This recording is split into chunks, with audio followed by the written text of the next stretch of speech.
વડોદરામાં મેડિકલ વિદ્યાર્થીઓએ બોન્ડ પ્રથા રદ કરવા માટે માંગ કરી છે। ગ્રેજ્યુએટ અને પોસ્ટ ગ્રેજ્યુએટ ડોક્ટરોની બોન્ડ સામે લડત છે। પીએચસી અને સીએચસીમાં જગ્યાના અભાવે ડોક્ટરો મુશ્કેલીમાં મુકાઈ ગયા છે। મહારાષ્ટ્રની જેમ ગુજરાતમાં પણ બોન્ડ પ્રથા રદ કરવાની માંગ વિદ્યાર્થીઓ કરી રહ્યા છે। મેડિકલ એસોસિએશને બોન્ડ મુદ્દે સરકારને સત્વરે રજૂઆત કરી છે।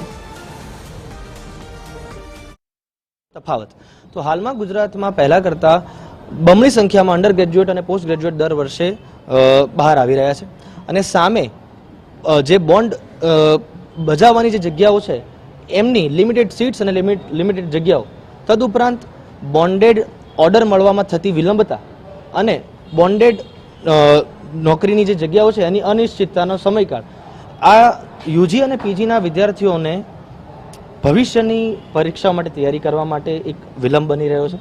સાથે સાથે 20 લાખ અને 40 લાખ રૂપિયા જેટલું આર્થિક ભારણ એ પણ લગભગ